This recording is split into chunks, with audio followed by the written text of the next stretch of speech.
everyone. Happy New Year. I am excited to be here in the Motor City as we kick off another year where Michigan will be at the center of the action. This is my 7th year as governor, but I am still guided by the values I first ran on in 2018. The same values I was taught growing up in a bipartisan household.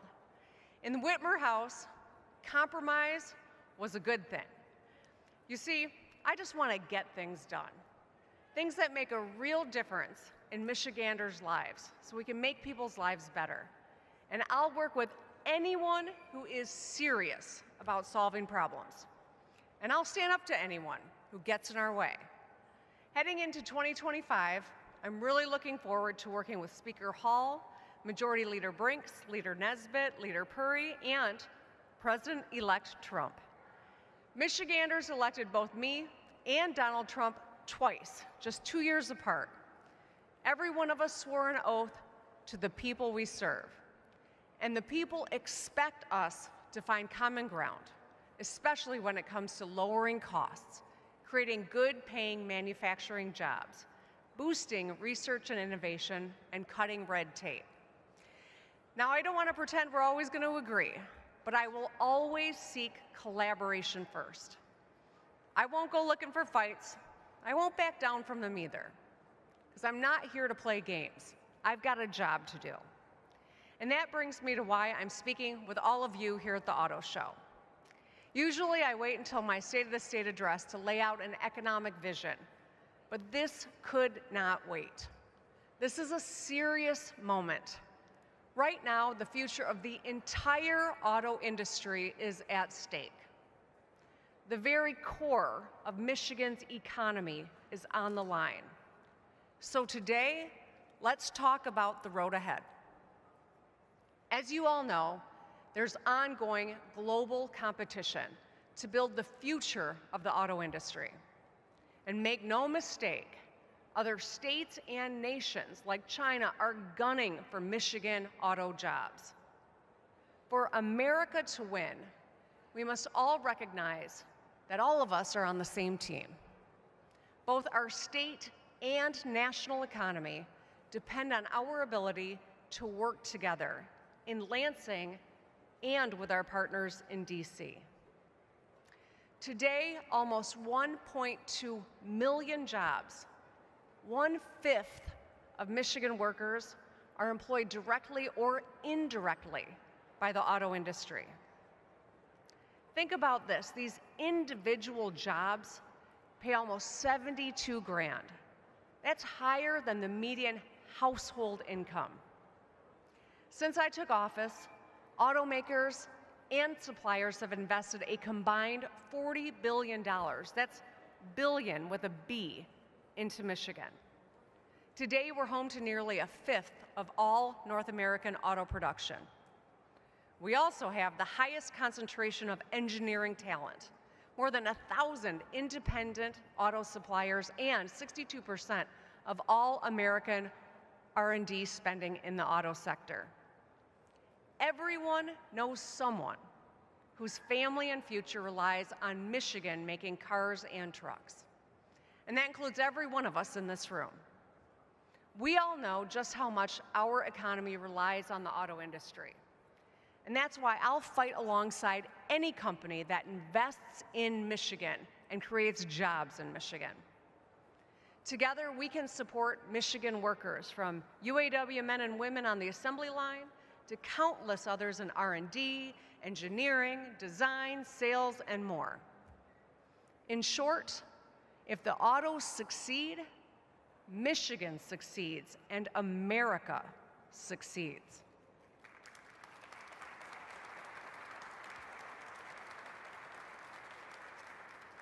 Now, I want to take us back to December of 2021, when I brought Republicans, Democrats, and industry leaders together to establish our bipartisan job fund.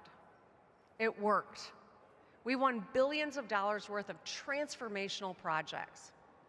And since then, we've been building on this momentum, passing brownfield legislation, making it easier to convert abandoned buildings into new, cutting-edge factories powered by the latest technology, modernizing Renaissance zones to lower costs for companies who invest in areas of our state that had been ignored, winning hundreds of millions of federal dollars to help manufacturers retool their factories and make sure today's auto workers can be a part of tomorrow's economy, including a new program for small suppliers that we'll be launching later this year. And on Monday, I stood with business leaders and signed bipartisan legislation to establish an innovation fund and an R&D tax credit. These new tools will launch hundreds of Michigan-based startups, create thousands of good-paying Michigan jobs, and increase collaboration with Michigan's world-class universities. Now, over the past 6 years, we have moved forward, but if we don't keep going, we will fall behind. Michigan is still the #1 auto state, but others have gained ground, especially in the South. They want to steal this vital industry away from us. But we're Michiganders, damn it, and we're going to fight, right?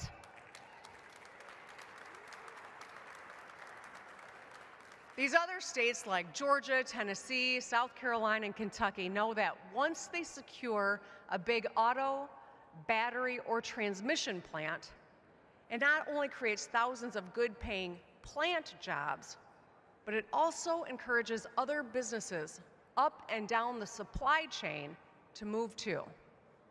Because proximity saves companies time and money, and it's part of the reason Michigan remains dominant so far.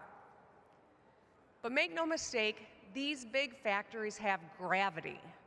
Eventually, if enough of them are built elsewhere, industry will be pulled out of Michigan's orbit.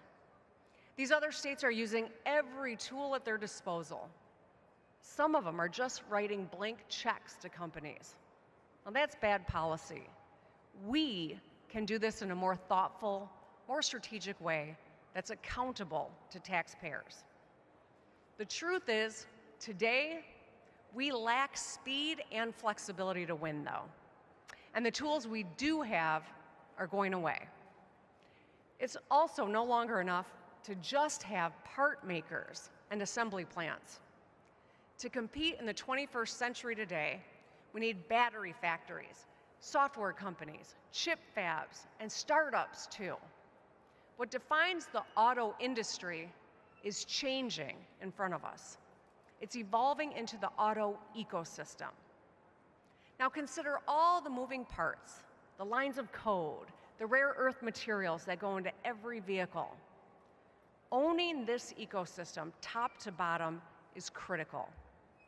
And to build an auto ecosystem, we cannot get complacent. We must update our economic toolkit to match our changing reality. Two big obstacles stand in our way. One, our bipartisan job fund goes away in a year. And two, my road bonding plan, Rebuilding Michigan, is phasing out. Losing both without better, more comprehensive replacements will throw us off track. It'll harm both our state and our national economy. We see the bad version of this story playing out in Europe right now, where Chinese electric cars and batteries are gobbling up market share. European automakers are worried that they're falling behind. More than 12 million European direct and indirect auto industry jobs are at risk. If we don't act, that could be our future too. One where we allow companies who are subsidized by the Chinese government to sell at a loss and crush the core of our economy. That's not going to happen, not on our watch. Instead, let's seize this moment. Let's bring both parties together in our legislature, and let's support the auto ecosystem we need to continue to dominate. So first, we must replace our job fund with new and better tools. We must stay nimble to support businesses that are already here and win new ones too. I know securing these big factories hasn't always been easy, but we gotta keep working at it. We can't just unilaterally disarm, like some on the far left and far right would have us do. Here's what we can do now.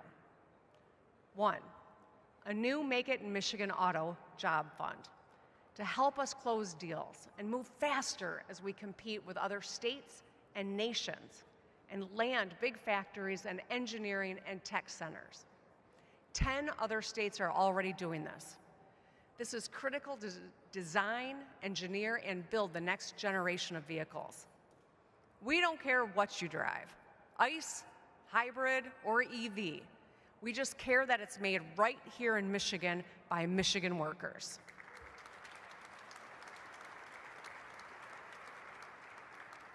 2, a new payroll tax cut called Hire Michigan. So the more Michigan employees you hire and the better you pay them, the more you can save here in Michigan. My predecessor, Governor Snyder, had this idea first, and Senator Sam Singh, a Democrat, is carrying it forward today. It's not politics, it's common sense. We need companies investing here in Michigan to put down roots, to create high-paying jobs and hire our workers. 3, a more streamlined strategic site readiness program to create space for future projects. We know that companies value having shovel-ready sites where they can just come in and start building on day one. Let's make it as easy as possible to create jobs in Michigan. 4, more investments in housing, placemaking, and brownfield redevelopment. Let's boost our housing supply to drive down costs for buyers and renters while improving our neighborhoods and downtowns. And finally, 5, more investments in transit, including buses and rail, to boost connectivity across areas with lots of industry. That brings us to our second obstacle, roads. Auto companies depend on reliable infrastructure to ship goods between raw materials, suppliers, and factories. The auto ecosystem we want to build is only as strong as the connections between all its parts. We need roads that are safe to help us attract people to our state too. They can't be a punchline. As anyone who drives in Michigan will tell you, we have come a long way. And you're welcome for all those orange barrels, by the way. But the truth is, our roads still need work. I'm proud of the work that we've done on key highways and bridges with my Rebuilding Michigan bond plan, but we are facing a major funding cliff. We need a sustainable, long-term solution so we can fix the damn roads using the right mix and materials. If we don't find a solution, our roads will get worse and more dangerous. And that means expensive car repairs and delays on your drive home. Speaker Hall has said roads are a priority. And last fall, we got started working on a long-term solution, but we didn't quite get there. He said his caucus wants to keep working on this, and so do I. So to all my partners in the legislature, let's get back to the negotiating table and hammer out a bipartisan deal to get this done in 2025.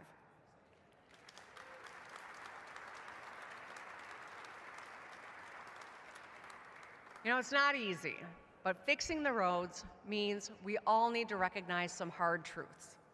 To my friends in the GOP, fixing the roads in a sustainable way means looking for new, fair sources of revenue. We can't just cut our way to better roads. Defunding public safety or public health is not the way to fix potholes.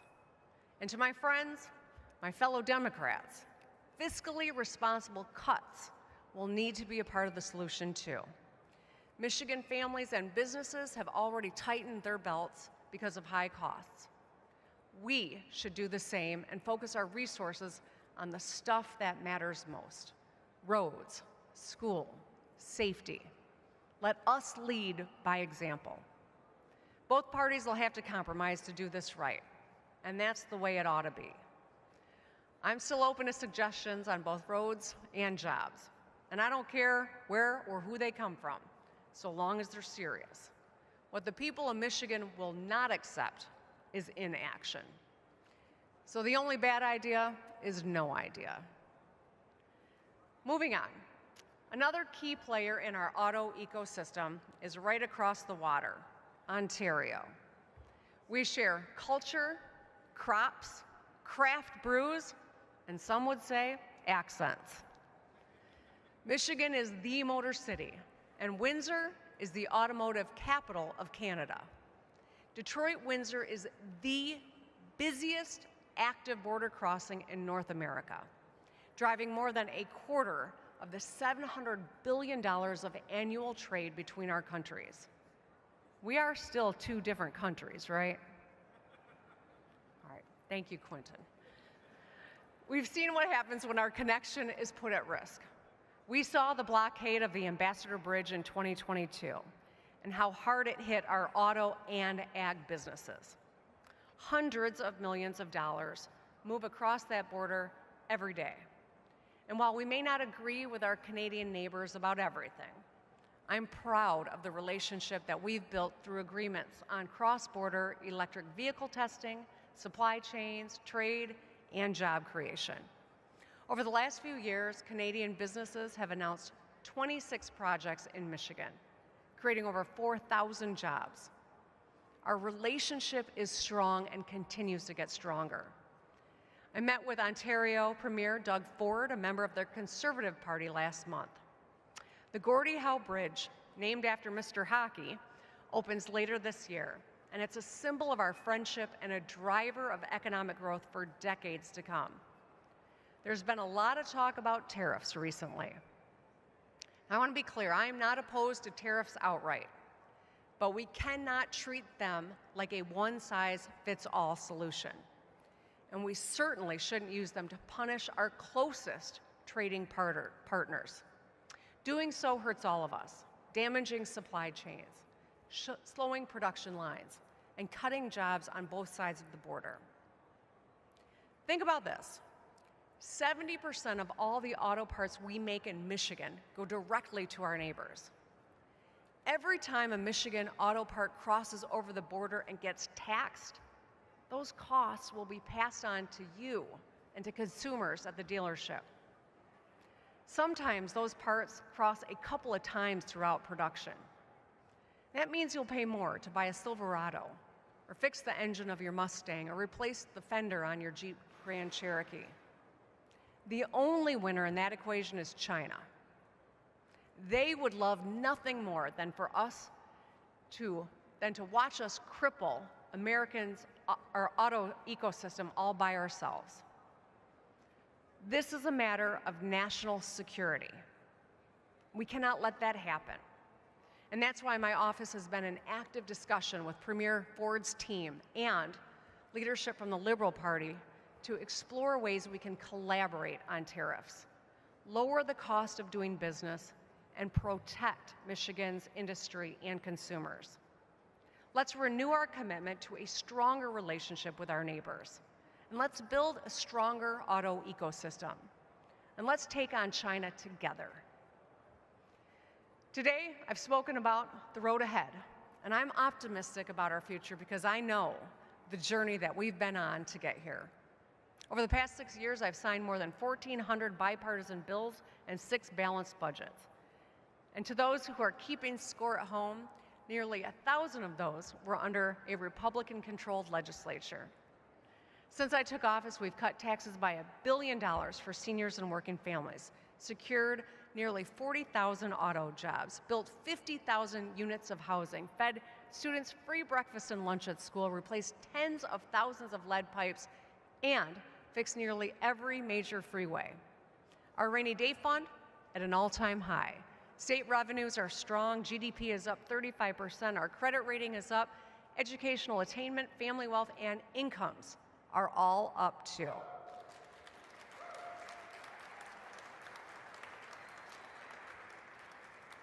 Our strong fiscal management is paying off. And just look at where we are. Michigan is a state on the rise that's turning doubters into dreamers. And our Lions are winning big too. going from a punching bag to a powerhouse. We are at the center of America's most exciting story. But there's always more to do. If we bring jobs home, fix the damn roads, and work with our trading partners, we can drive toward a brighter future where our people and our auto industry succeed.